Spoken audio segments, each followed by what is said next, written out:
All right, welcome. My name is Michael Trowbridge, and I designed Conway's Game of Life within Unreal Engine. If you hear some music, I apologize. My headset likes to cut off unless there is some sort of sound coming through. Even if I'm talking, it will cut off. So there's going to be some very quiet music in the background. Anyways, Conway's Game of Life, the original Conway's Game of Life, is a very simple kind of true or false statement between cells in an Excel sheet. They're either black or white. In this case, black is alive, white is dead. The first rule is if any alive cell is next to less than two alive cells, then it dies. It's called underpopulation. If a live cell is next to two or three, then it lives on to the next generation. So it just stays the same. Any live cell with more than three dies. This is overpopulation. You can kind of see this going on right here. When there's a big group of alive cells, they all just die.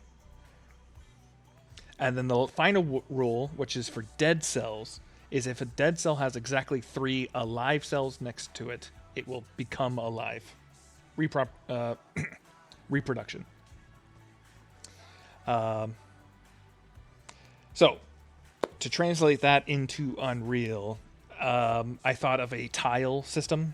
It's a lot like just using cells in an Excel, but creating one individual tile and then just kind of copy and paste it all over the place to get it to work how I wanted. Alive and dead is, to me, true or false. So that's an easy transfer.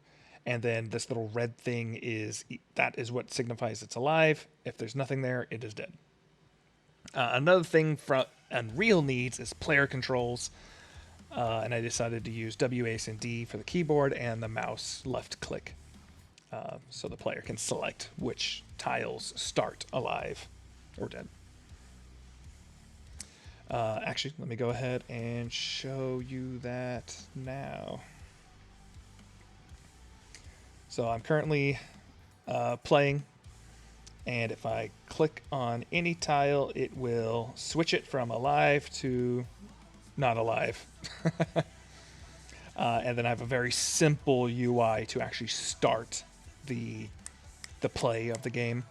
And the player can start, stop, or reset everything if they want.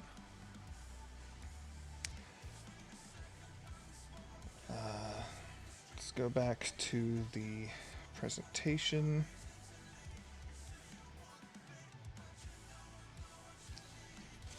So, the player controls, I did not create those. Those are templates inside of the UE engine.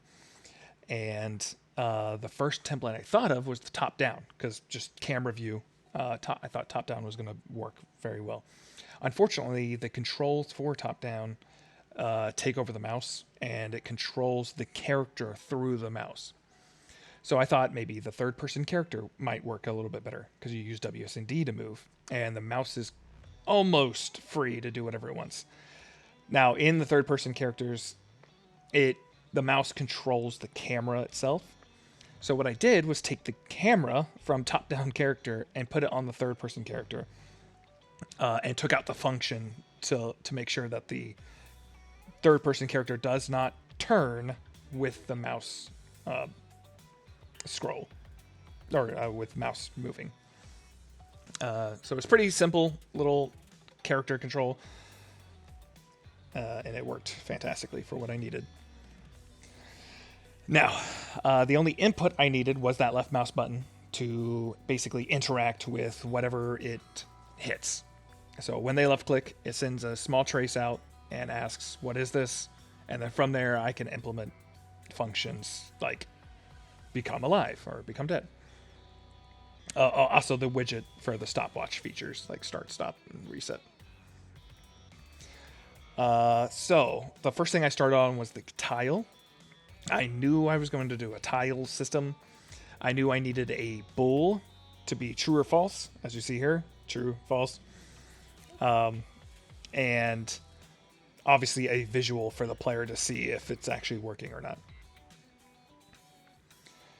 So after creating the very simple like box tile that you saw, I needed the tiles to be able to talk to each other. That obviously the most important part, and also the most difficult part. I first started with a box collision, and it just did not work. I would try to get overlapped actor, make sure it was a tile. If it's a tile, ask if it's alive or dead. But unfortunately, when you have a bunch of box collisions next to your tile, they also count as that tile. So all the other tiles were getting the box collision of a random one nearby, and it just didn't work. It wasn't getting the neighbor to its right. It could have got its neighbor to its right, left. Like it's a different tile than I actually wanted. So instead, I ended up using this. Every single tile gets all other tiles, and if it's within a very specific range around that tile, it adds it to an array. Because personally, I don't actually care. The tile doesn't care if that neighbor is alive above me, below me, left of me. It doesn't matter. It just needs to know how many are alive, so it can either die or become alive. Which is what I was trying to do with the box collision. Make it to where it knows exactly which one is alive. But I actually figured out that's not needed.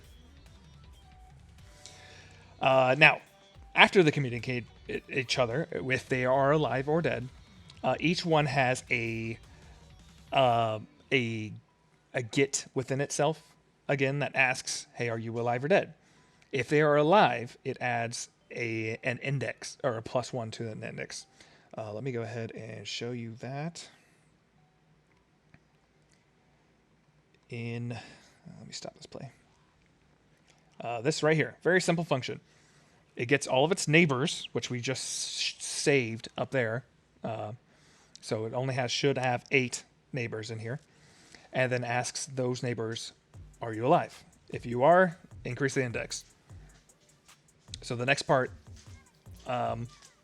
is if those neighbors are under 2 or above 3, then you're no longer alive. If it's exactly 3, then you are alive. Now this is important because this is 2 of the rules put together. Same with this one, but this one right here, because if it's 2, they still stay the same. So if they're alive, they will still be alive. If they're dead, they'll still be dead. But if it's exactly 3, then they are now alive. So if they are already alive, nothing happens. But if they are dead, it will make sure that they are now alive.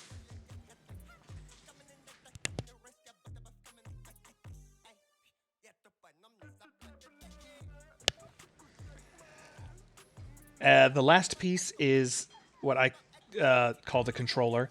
It takes in all of the tiles and makes sure that they are running their functions to get their neighbors every round, and then make themselves alive or dead every round. So again, let me go in and show you that. The tile controller, all it does is set a timer, a 1-second timer, and after that timer is off, the first thing it checks is get all tiles and check your neighbors. Get all tiles, check to see if you're still alive, and then run the function to be alive or not. So it does each one of these 3 in a row to make sure that they get their neighbors, check their own life, and then turn themselves on or off. And that's basically it. So running it in here, again, WASD moves the character, mouse is available, so you can left click on tiles to turn them on and off. I can hit reset to turn them all off. But our first rule, the first feature that I wanted to go over, is if a tile has less than 2 neighbors, it dies. And this is a great way to show that. This one in the middle has 2 tiles, so it should stay the same. But each one on the side only has 1 neighbor. So each one of these will die. Ignore this top and bottom because technically, from one of our other rules, if it has exactly 3 neighbors, it will become alive. So I guess I'll throw in both rules at the same time. Both of these have 3 neighbors, so they should become alive. So these 2 should die. because they only have one neighbor, and both of these should become alive because they have exactly 3 neighbors. So let's go ahead and press start,